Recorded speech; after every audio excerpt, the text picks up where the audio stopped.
Hello les swappers! Je suis Nicoletta, cofondatrice de Swap & Share. Bienvenue sur le podcast des Indés qui échangent et coopèrent pour mieux réussir. À chaque épisode, nous traitons un sujet ou une question posée par un indépendant et pour lui apporter les meilleurs conseils, je fais appel à un expert de la tribu Swap & Share. Si toi aussi tu veux nous soumettre ta question, envoie-moi un message via la page de contact de notre plateforme ou à l'adresse hello@swapandshare.co. Aujourd'hui, nous allons traiter la question de Sandrine. Sandrine est consultante marketing digital pour les startups. Elle déteste la prospection par téléphone, mais elle sait que ce mode de prospection est très efficace, voire indispensable dans son activité. Elle a donc décidé de prendre son problème à bras le corps pour dépasser ses peurs et enfin apprécier la prospection par téléphone. Pour l'aider, j'ai fait appel à Emmanuel Renaud, qui est déjà intervenu sur notre podcast pour aider Julien à prospecter les grands groupes en direct sans passer par les plateformes de mise en relation. Emmanuel est commercial grand compte depuis plus de 25 ans. Autant te dire que la prospection par téléphone est une seconde nature pour lui. Même s'il adore toujours autant prospecter, il a décidé de se lancer un nouveau défi. Accompagner des professionnels pour rendre leur prospection plus facile et plus efficace grâce aux neurosciences. Nous retrouvons Emmanuel et tous ses excellents conseils juste après une courte présentation de Swap & Share.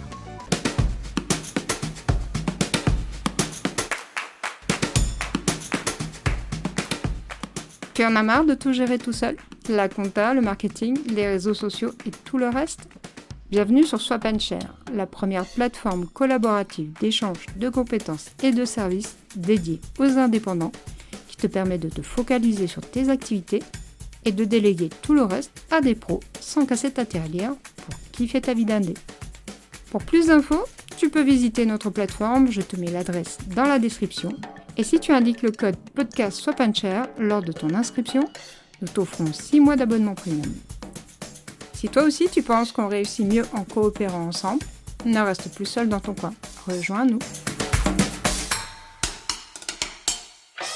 Allez, c'est parti. On retrouve Emmanuel pour qu'il nous livre tous ses secrets pour mieux prospecter par téléphone. Hello Emmanuel. Salut Nicoletta. Qu'est-ce que tu conseillerais à Sandrine si elle venait te consulter par rapport à ce problème? Par rapport au problème de la prospection par téléphone, c'est vrai que c'est super compliqué, c'est parce qu'en fait, ça demande plein de prérequis. D'accord? C'est marrant parce que tu me poses cette question parce que je suis en train de faire un mémoire sur les neurosciences et les prérequis, c'est d'avoir une grande estime de soi. Si on n'est pas sûr de soi, on ne sait pas aller vers l'autre. Et avant d'attaquer la prospection, quelque part, c'est travailler l'estime de soi. Ça peut se faire, ça se fait avec des exercices. On pourra en parler plus tard. C'est aussi travailler sur sa petite voix intérieure qui dit oui, tu n'y arriveras pas et ainsi de suite. Cette petite voix qui te détruit tout le temps, c'est d'arriver à trouver des façons de la combattre. Moi, par exemple, quand j'ai une petite voix qui me dit ouais, Manu, t'arriveras pas à prospecter, de toute façon, aujourd'hui, t'as pas la patate, je me dis ok. Je réfléchis à 5 points qui vont faire que je vais réussir. Je me dis, écoute, je sais, j'ai les noms de mes clients, je sais qu'ils sont présents, je connais bien mon produit. Je me donne 5 exemples comme ça. Et puis quand ma petite voix interne me dit, de toute façon, t'arriveras pas, je dis, écoute, ta gueule, Tata Germaine, parce que ma petite voix, je l'appelle Tata Germaine. Ta gueule, Tata Germaine, parce que, 1, j'ai le nom de mes clients. 2, je sais exactement quand je les appelle. 3, je connais mes produits, donc je vais bien y arriver. Dégage. Alors c'est compliqué parce que la petite voix, c'est l'inconscient. Et toi, t'es conscient. Et l'inconscient travaille beaucoup, beaucoup plus vite que le conscient. Donc, toute l'idée, c'est d'arriver à combattre cette petite voix. Et quand cette petite voix elle est combattue, alors à ce moment-là, tu peux travailler ton estime de toi et puis être sûr de toi. Ça, c'est quelque chose que l'on peut faire là sur le moment, quand on est dans l'action. Après, tu parles d'estime de soi. J'imagine que pour être de plus en plus à l'aise, il faut travailler son estime de soi.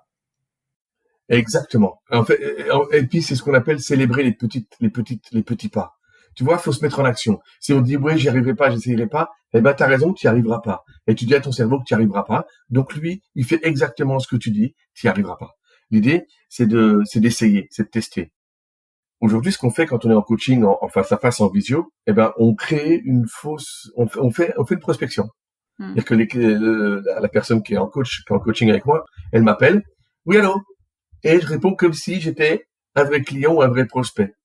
Et en fonction de ce qu'elle dit, eh bien, je vais répondre positivement ou je vais lui dire, je suis pas content et je t'envoie un petit pic. Et après, on débriefe ce petit pic. L'intérêt, c'est qu'elle sait ce qui va se passer, elle apprend. Et comme ton cerveau, même si tu es en simulation, c'est pareil que si tu es en compétition, il apprend. Et puis, tu prends confiance en toi. D'accord. Donc, tu peux continuer, tu peux t'entraîner toi toute seule devant ton miroir à te présenter. Et à te présenter et à voir si ça marche. Le mieux, c'est qu'il y ait de l'interaction, c'est qu'il y ait deux personnes. L'intérêt, en fait, de travailler ça avec une personne, c'est se rendre compte du blocage que l'on peut avoir. Bien sûr, parce qu'en réalité, ce qui se passe, c'est qu'il y a des peurs. T'as des peurs à l'intérieur de toi qui font que tu fais pas ce que t'as à faire. On appelle ça les peurs liées à la procrastination. D'accord? Donc, t'as peur, donc tu le fais pas. Le problème, c'est que la peur, c'est basé dans le cerveau reptilien. D'accord? Il y a des notions de survie qui sont derrière. Et ce que l'on fait quand on est en coaching, mais qu'on peut faire aussi quand on est seul, c'est de se dire, imagine que la prospection que je vais faire, c'est la pire des catastrophes que j'ai pu faire. Il y a, je bégaye dans le téléphone, la connexion elle est pas bonne, j'ai perdu mes notes. Imagine le pire des trucs possibles. Est-ce que tu vas survivre à ça? Et si la personne elle te répond, oui, je vais survivre à ça, alors, c'est plus du domaine du reptilien et de la survie, mais c'est du domaine des émotions ou d'autres domaines. Et à ce moment-là, ça passe dans le cerveau limbique. Et à ce moment-là, on peut commencer à le travailler. Tu vois? Mais ça, seul, c'est un petit peu compliqué. Mais cette notion de peur, c'est super intéressant. Tu vois, moi, ce que j'aime bien, il y a un truc quand tu es au téléphone, quand tu appelles quelqu'un, en général, tu as son portable, tu l'appelles en direct. Tu sais pas ce qu'il est en train de faire. Il est peut-être en réunion, il est peut-être aux toilettes. Et toi, t'es motivé parce que t'as pris ton pitch, t'as ton pitch devant ton écran, tu vas le réciter, machin, t'es tout prêt, t'es à fond. Et ça fait, oui, bonjour, alors, je suis Emmanuel Renaud, donc tu te calmes, tout, de l'effet positif, je voudrais parler de ça, papa. Et là, le mec, il dit, excusez-moi, je suis en réunion. Il te massacre par ce point-là. Et toi, tu te dis, waouh, qu'est-ce que j'ai fait de mal? Et là, au niveau de l'estime de toi, ça te massacre. Ça te descend. Parce que tu te dis, merde, j'ai mal fait et je l'ai dérangé. Je voulais faire de la prospection, j'ai essayé et boum, je me suis planté. Et quand on est en simulation, je le fais exprès. Si la personne, elle part dans son speech, je dis, excusez-moi, je suis en réunion. Boum. Mais donc moi maintenant, la première chose que je fais, et même maintenant, c'est, bonjour, Emmanuel Renaud de l'effet positif, je vous dérange pas? Non, je vous en prie. Ou alors il me dit, je suis en réunion. Très bien, à quelle heure je peux vous rappeler? À 17h. Je me mets un petit rappel dans mon agenda, à 17h j'appelle.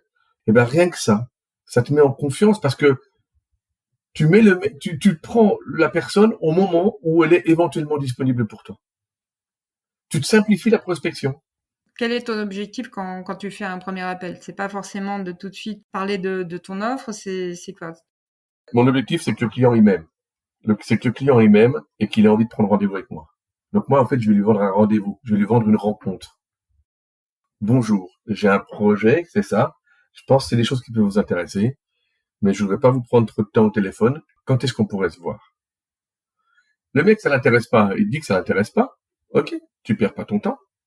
Mais ça n'intéresse pas le rendez-vous. C'est pas ton produit qui l'intéresse pas. Inconsciemment, c'est ton produit qui l'intéresse peut-être pas. Mais c'est ton rendez-vous d'abord. Tu te décentres de l'objet. C'est plus toi qui va être vendu. C'est la proposition d'un rendez-vous. Ça va, ça te parle? Oui. Comme tu le dis parfaitement, la personne, elle dit non, peut-être qu'elle dit non à ton produit ou pas, mais il y a aussi de ce côté-là peut-être aussi à désacraliser. C'est de se dire que même si on dit non à un autre produit, faut pas oublier tout simplement que peut-être que notre produit ne correspond pas aux besoins de la personne, tout simplement. Ça veut pas dire qu'il est mauvais. Exactement. En fait, une prospection, quelque part, c'est d'abord une rencontre entre deux personnes ou entre une personne et une entreprise. Mais il y a fatalement des personnes qui sont là à un moment. Tu vois, imagine, t'es au café, ou du moins t'es en ville, tu vois un mec, il te plaît, comment tu vas l'aborder? Tu vas pas dire, hey, t'as vu? Tu veux mon produit? Non, c'est, salut, bonjour. Tu vois, tu vas essayer de commencer à enclencher une discussion, une relation, tu vas trouver une excuse. Bonjour, écoutez, je cherche ma rue.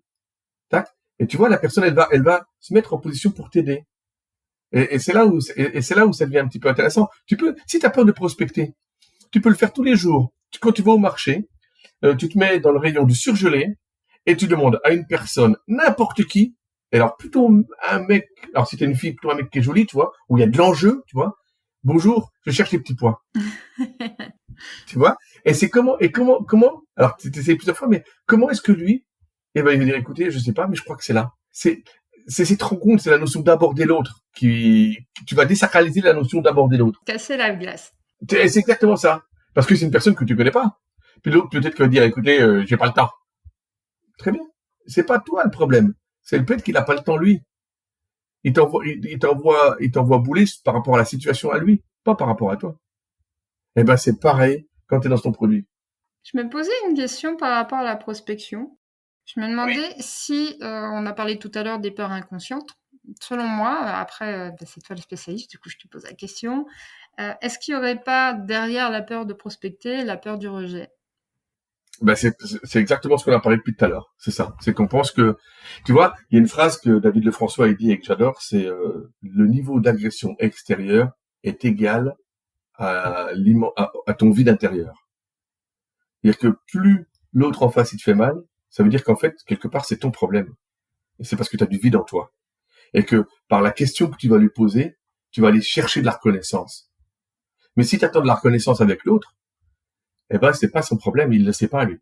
Et en fait, le moyen de remplir ce vide de substances sérieuses, ça s'appelle l'estime de soi. Donc on en revient toujours à la même chose. Dans la prospection, ce qui est indispensable de travailler, si vraiment c'est quelque chose qui est difficile pour nous, c'est l'estime de soi. Alors c'est de l'estime de soi, c'est connaître son produit, parce que plus tu connais ton produit, plus tu sais qu'il est bon. Maintenant, faut pas non plus être invité un mercredi soir au dîner de con. Quand je dis ça, c'est que tu commences à parler, tu parles que de toi. Mais en fait, les personnes en face, il y a qu'une chose qui m'intéresse, c'est parler-moi de moi, il y a que ça qui m'intéresse. Donc c'est en lui posant des questions, en lui montrant des choses que tu vas pouvoir lui montrer que tu es capable de faire des choses, en le surprenant. Mais ça se travaille. Après, tu vois, quand on est en coaching neurosciences, il y a un système qui existe qui s'appelle le junior, senior, expert, maître. C'est par rapport à des domaines. Tu regardes là où tu es, tu regardes comment tu pourrais augmenter. D'accord. Et ben ça te permet de savoir un petit peu où sont tes difficultés, puis savoir comment les augmenter. Mais faut se dire une chose, c'est qu'on a tout en nous. Chaque personne a tout en elle. Le coach, il est juste là pour déclencher des interrupteurs chez l'autre, mais c'est l'autre qui déclenche ses propres interrupteurs pour avancer. Ce que j'ai retenu, c'est que il faut travailler sur soi, sur l'estime de soi, sa valeur personnelle en tant que personne, et travailler aussi son produit, la valeur de son produit, pour être totalement en confiance quand on va aborder une personne dans le cadre d'une prospection. Alors après, on l'a vu ensemble, ça peut ne pas correspondre aux besoins et c'est normal que la personne le décline, plus ou moins gentiment en fonction des personnes. Mais ça on peut pas c'est pas quelque chose qui nous appartient. Alors, en fonction des personnes, mais aussi en fonction de ce que toi, c'est en fonction aussi comment toi tu as enclenché l'entretien.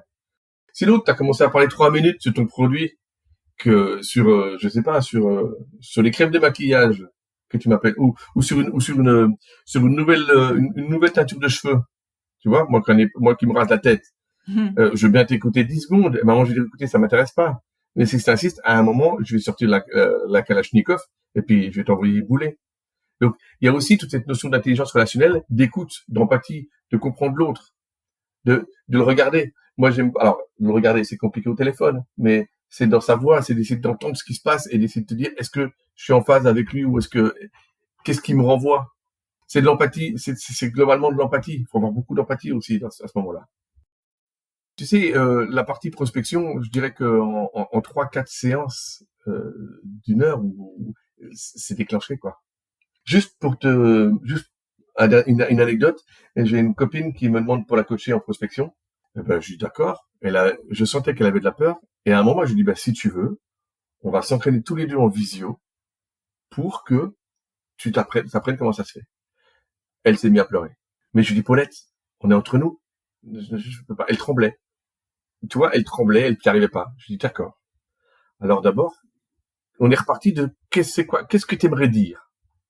On est parti de son pitch. Je lui dis, écris-le. Donc on a écrit son pitch. On l'a retravaillé. Elle l'a lu plusieurs fois. Je lui dis, tu veux essayer de me le dire? Et c'est à ce moment-là, avec beaucoup de mon côté, beaucoup de gentillesse, j'ai été la chercher. Elle a commencé à le lire et on a commencé à le faire une fois. Et quand le coup du téléphone ou du moins le coup de la réunion, je lui ai dit, mais en gentillesse, parce que je savais qu'il y avait beaucoup de peur et qu'il y avait énormément d'appréhension. Aujourd'hui, elle prospecte beaucoup plus facilement. En fait, elle travaille différemment. C'est que elle travaille par Instagram. Elle fait du like, elle fait du commentaire sur Insta, et c'est comme ça qu'elle fait sa prospection. Elle a changé la méthode de prospection parce que le téléphone peut-être ne lui correspondait vraiment pas. Disons que maintenant elle le fait, mais elle commence comme ça, c'est plus facile pour elle. Mais aujourd'hui, elle est capable de téléphoner à quelqu'un. D'accord. Et ça, tu m'as dit 4-5 séances, ça suffit. Oui, là, il y en a eu 2 ou 3, mais c'est ça, parce qu'il y a quand même le moment de bien comprendre ce qui se passe, mais 4-5 séances, c'est largement bon, ouais. Puis après, ça dépend des personnes. Combien de personnes se bloquent sur la prospection alors qu'il suffirait 4-5 séances pour les débloquer? Ça, c'est dommage, en fait. Ouais. Quand on y pense, c'est dommage. C'est dommage. Écoute, je réfléchis à écrire un bouquin. L'idée, c'est débloque ta prospection grâce aux neurosciences et à l'intelligence relationnelle. Ah, écoute, tu reviendras nous en parler, du coup. Tu nous donneras encore d'autres super conseils. Avec grand plaisir. Je te remercie beaucoup, Emmanuel, pour tous ces conseils. Je te dis à très bientôt. Ouais, pareil, salut. Ciao.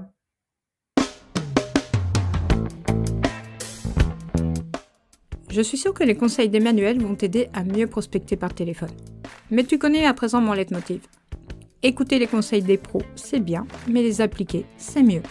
Alors on t'a concocté avec Emmanuel un défi de 5 jours pour te mettre en action. Dès lundi prochain et tous les jours de la semaine, retrouve-nous sur ton réseau préféré, YouTube, LinkedIn, Instagram ou TikTok, pour relever un challenge par jour avec Emmanuel pour enfin prospecter par téléphone efficacement. Pour être sûr de ne pas louper ce challenge, abonne-toi à nos réseaux sur la plateforme de ton choix. Tu trouveras tous les liens dans la description. Si tu as envie d'aller plus loin avec Emmanuel pour qu'il t'aide à mieux prospecter sans casser ta tirelire, je te mets également dans la description toutes les infos utiles pour retrouver ses offres d'échange sur notre plateforme Swap & Share. Tu y trouveras aussi le lien vers son profil LinkedIn pour le contacter en direct si tu le souhaites. On se retrouve au prochain épisode pour de nouveaux conseils super utiles pour kiffer ta vie d'année et d'ici là, prends soin de toi. Ciao!